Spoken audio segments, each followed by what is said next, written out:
Making Comics 101 Issue 4, Plotting.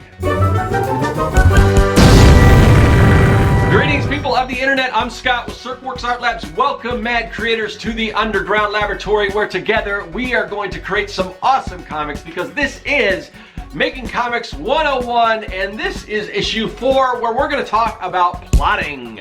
So we've been through, what have we talked about already? Now, if you're watching this series, you can watch it from the beginning, and if you have been, then you know that we already talked about just getting started. We talked about generating ideas, and we talked about world building. So now we're at the point where we're going to talk about plotting. We're actually going to finally get into thinking about our story and creating our story. So so that's going to be fun. But one thing that I do want to say is, if you just happened upon this video as this is the first one in the series you've seen, you don't necessarily have to go back and watch those. You can. I think you will get a better experience if you watch from the beginning, but these are designed so no matter what you're into, maybe you're just into, penciling, and when we get to the penciling portion, maybe you just tune into that one. Or you can watch the whole thing and it'll be like a complete course. So that's the idea, but I don't want to exclude anyone. So if you're tuning in for the first time, try it out, check it out, see if you like it. If this intrigues you, then maybe you want to learn some other aspects of creating comics. So why don't we dive into plotting? So what's the goal? What are we trying to accomplish with our story? Well, there's a few elements that every good story needs, and there's pretty much a particular order that you need to introduce these elements. So I thought I'd run down this list, but I want to give it an example. So let's pick like a property, or let's pick a movie that pretty much most people are familiar with. So let's go with, say, Toy Story. All right, the original Toy Story.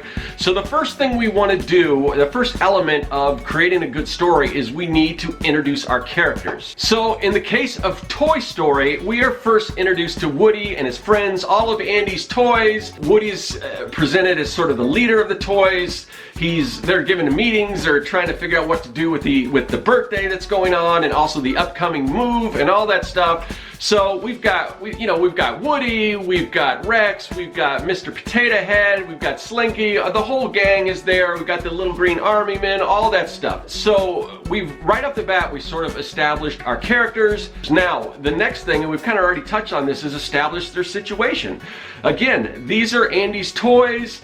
It's Andy's birthday, so there's a lot of excitement going on, some nervousness and everything, but more or less everything is fine. And if you remember from I think it was the last episode, we talked about a good way to start a story or think about storytelling is using the phrase "everything was fine until." So right now everything's pretty much fine. I mean, there's some concerns with the birthday and all that, but more or less these are all the everyday challenges that these toys face. We can kind of see that by the fact that Woody is, he's got things under control. He's trying to calm people down and everything. So this is pretty much, the average everyday life of one of Andy's toys. So everything's pretty much fine. But then the third element, the third part of a great story is we need to introduce conflict. So what's the conflict? Well, the major conflict, at least in the beginning, is the introduction of Buzz Lightyear.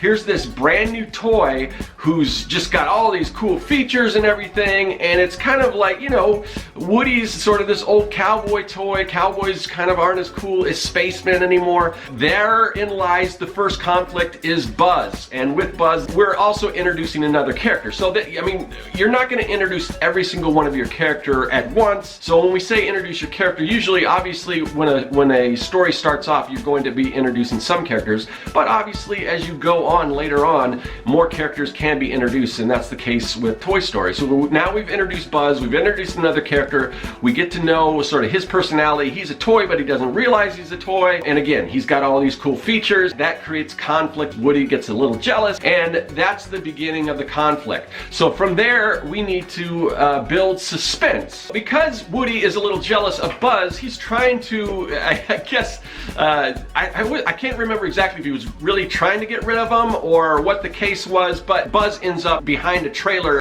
or the dresser, and all the other toys kind of think that Woody tried to kill him out of jealousy. So they're about to team up on Woody and kind of turn the tables and everything, and I guess avenge what they assumed was Buzz's death. And of course, Andy is, he's allowed to take one toy, so he goes looking for Buzz, his brand new toy and everything, can't find it, so he grabs Woody, and the other toys don't get a chance to, pretty much figure out what's going on or confront Woody about all this, get this nonsense and everything. So Woody's gone, Buzz is behind the table, they don't know what's happening. This is the beginning of the suspense, but then we introduce other elements. I don't know, I can't remember if was it Sid, the kid that tortures the toys and everything.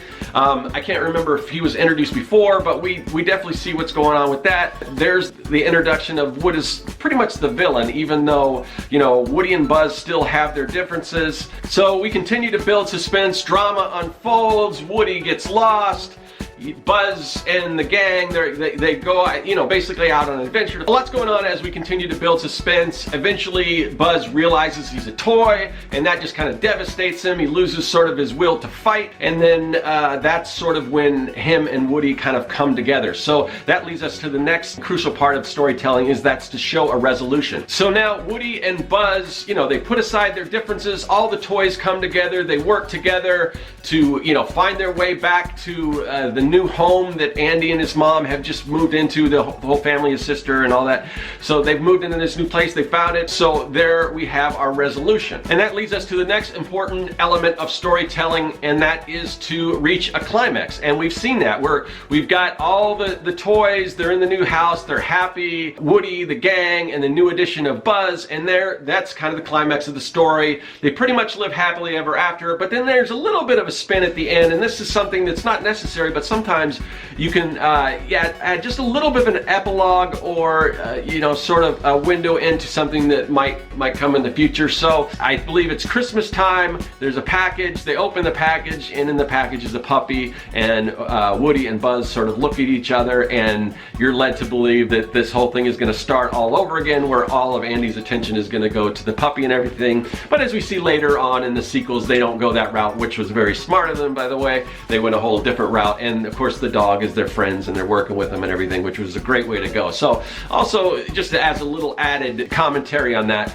you don't always have to go in the direction that most people think. I mean, that was a great ending of Toy Story, that you think that the dog is going to be sort of the next Buzz Lightyear to Woody, when in reality, that wasn't the case, and it's just they go a totally different direction, because I think that would have been kind of boring if they would have just told the same type of story again. And Toy Story, that whole franchise, has been really good about telling these different stories and keeping it fresh, and it's almost like, how often does almost every sequel get better than the next? You just don't see that, and every time one of those comes out, you get a little more nervous, and you're like, wow, I don't know if they can do it again, and they do. But all that is to say, or all that is to just demonstrate the important elements of the story. So let's kind of go over those goals again. The basic needs of every story is to introduce the character, establish the situation, introduce conflict, build suspense, show resolution, reach a climax, and like, if you want, you can add sort of that epilogue or whatever at the end. That's not as important. So anyway, all of those elements are crucial to storytelling. All great storytelling needs to have all of those elements in order to function as a story. However, you can have all of those different elements, and that doesn't necessarily mean your story is good. So where you need to follow all those things, that's your job isn't done at that point. Now, one of those story elements that we talked about was introducing conflict, and there's a number of different ways to do that. So we're going to start off, and I'm going to kind of go through these and also give you some examples of the different sorts of conflict that can unfold in your story. So the first off is man versus nature. Now when I say man, it doesn't have to be a man, it could be a woman, it could be an animal, it can be an alien, it could be whatever your characters are, but just as a sort of a broader sense, we're going to go with man versus nature, or this could also fall under man versus fate or the hand of God or whatever. But in as far as man versus nature, so here are some examples. So like you can go with Moby Dick, or sort of Jaws, that type of story, Twister, Armageddon, all these sort of stories. And basically any disaster movie is kind of a man versus nature type story. Also, it could be like a Life of Pi or Robin Crusoe, where he's kind of battling the elements and everything like that. So those are some examples of man versus nature. There's also man versus machine, and you will know that from, like, say, Terminator, The Matrix, even I guess Frankenstein might be able to fall under that. He in a way he's a monster, but he's also a technology. He's a sign of something that Dr. Frankenstein created. The Frankenstein's monster is a sign of, or is the result of an experiment that Dr. Frankenstein developed in his lab, or brought to life in his lab. So those are some examples of sort of man versus machine or technology. We also have man versus society. George Orwell is really good with this. 1984, also Catcher in the Rye, Hunger Games, To Kill a Mockingbird. This is where our characters have to deal with, just the way this particular society in our story functions. And if it's more of a dystopian type society, obviously that's going to create some problems, or just changing times. That would be the case with, like, To Kill a Mockingbird or something along those lines. Man versus self, or man versus man. Probably the most literal sense, literal example of like a sort of a man versus self would be like maybe Pinocchio, where it's very obvious that he is sort of battling with his own conscience and everything. That one may be a little on the nose, which I guess, pun intended or pun not intended, however you want to read that. I think pretty much every story needs to have an element of man versus self. There needs to be some sort of doubt. If our hero is just so overly confident, we're not gonna relate to them as much. There has to be sort of this inner battle with, can I overcome these odds? Can I do what needs to be done? Am I going to be able to prevail?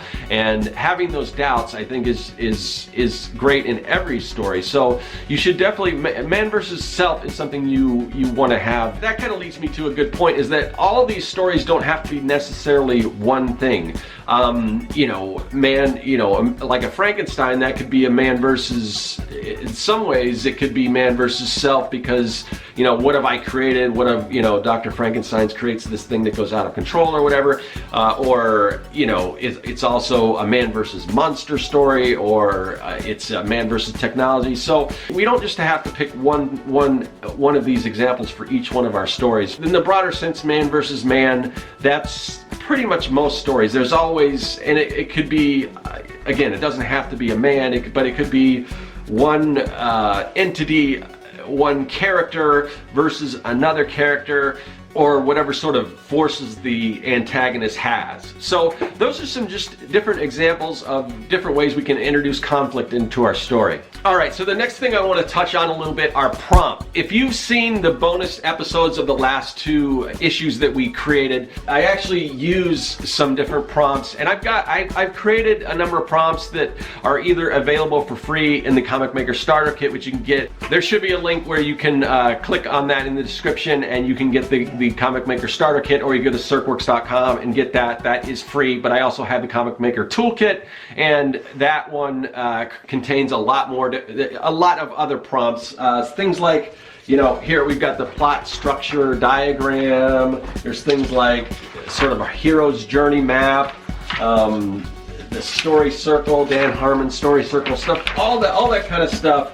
Are going to help you create, plot out your story and everything. But two of the things that I did cover, this one, the story structure template. So the story structure template was used in the bonus episode for ideas, and then also the mind map, which is really good. You can use this in a variety of different ways, and I demonstrated how to use mind maps in the world building bonus issue. So I think these prompts are really going to help you in your comic making storytelling, but I want to give you some additional tips that are going to kind of help generate ideas and kind of get you on your way.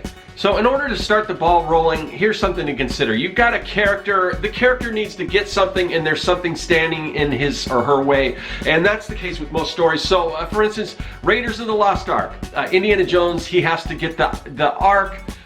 What's standing in his way? The Nazis. And that might not be the best example, because the way that story ends, Indy didn't actually get the Ark, but I think the Nazis got it. And the way it plays out, I think that there's kind of a joke where the whole movie, I mean, Indiana Jones didn't have any effect on the plot. Everything would have happened whether Indiana Jones was there or not. So maybe not the best example, but say like Lord of the Rings. So you've got Frodo, he's got to get the ring, they've got to throw it in Mordor and everything, and then, you know, you've got Sauron's forces, and then there's individual elements like Gollum / Smeagol, all these different elements that are standing in his way. That will generate your story ideas, and, you know, and then go back to all the things that I talked about, introducing character conflict, all that stuff. And one of the things that might help, I know sometimes it's difficult to come up with an ending, and a lot of times it makes sense if you actually have if you know the ending before you even start, and you can kind of work backwards. That works really good if you're writing mysteries or suspense or things like that. That way you have the end goal, and then you just walk everything back and then tell the story from there till it gets to the ultimate conclusion. Sometimes it's better to think about that when you're creating your stories. One of the things I like to do, and this is good for if you have a lot of different characters and there's different locations. Back to that Lord of the Rings situation, that this would work good for there, but I don't know if there's a term for this. I call them scene maps, and basically what it is, and I've done this for my own stories, when characters split up, and just so I know where they are at what point in time. So basically you just draw a map out with your different locations, and you can kind of like write little dots of where your characters, like if they're on a journey, where they are at a particular time, or where they meet up with, maybe characters join. So this is sort of a tool that I use, because a lot of times it gets really confusing. For instance, if you've seen Empire Strikes Back, you know, our heroes, Luke, Han, Leia, you know, everyone, they do sort of split up. Luke kind of goes his own way. Han and Leia and 3PO, and of course Luke goes with R2 or whatever, but they do split up, and it gets a little confusing, like as far as the timeline. Whereas Luke is on Dagobah, he's training and everything, which it leads you to believe he's there for a while, but then you look at the storyline with Han and Leia, and it doesn't look like they've been gone that long, so it doesn't really match up. So something like that can kind of aid you in figuring out all this stuff so everything lines up. Otherwise it can get a little confusing. And speaking of scenes, the great thing about creating comics is that it's unlike movies. You don't have to, with movies you're limited to your production budget, whereas a comic, you can, as long as you can draw it, you can create any world you want. Or you have an artist, if you're just doing the writing, you have an artist that can draw, or somebody that can draw it, somebody that can create that. You can create these massive worlds, and the budget really doesn't change. But something that is done in movies to sort of save on those budget are like single location stories, and I think those can also work in comic storytelling as well. If you're limited to the kind of things you can draw, or if you want to have something at a single location, there are a lot of stories that do really well like that. So you don't have to, you know, if you want to tell a more personal story, but there are some great examples of single location stories in film. One of my favorites is a movie called Bug. I don't know if you've seen that. It's Ashley Judd and Michael Shannon, I think. It's just basically in a hotel room. It is great. Another one is, and I couldn't even believe they were able to pull this story off, but it's called Buried. I think Ryan Reynolds, he's basically in a coffin with a cell phone, and the whole movie is basically just I mean, you talk about confined spaces, and I think that's something you could really do well with comics, because of the different angles and different, you know, close-ups, and that could all be done in panels. There's another movie called Frozen, not the Disney one, but it's called Frozen, and these two characters are stuck in like a ski lift. It's like below zero, and they're freezing, and they're stuck up there, and there's no help coming or anything like that. So these are great examples of these single, you know, small locations. Hitchcock is famous for this, you know, Rear Window, Dial M for Murder, Rope. You know, Hitchcock does this stuff very well, because you don't have to have these vast stories. But again, with comics, you can do pretty much anything you want. You can do a larger scope, or you can kind of tailor it down to like these single locations. Another thing to consider when creating your stories is your story doesn't have to unfold in a linear way. You can start off with something and work your way back, kind of like what we were talking about from writing the end. But this is actually just the way it plays out in the story. So whereas when you're writing the end and you're kind of going backwards, the audience, the reader, doesn't really know about this. But there's no reason why you can't start somewhere in the beginning. Say like Citizen Kane, you find out there's Rosebud, and we don't know what Rosebud is, but by the end you know that.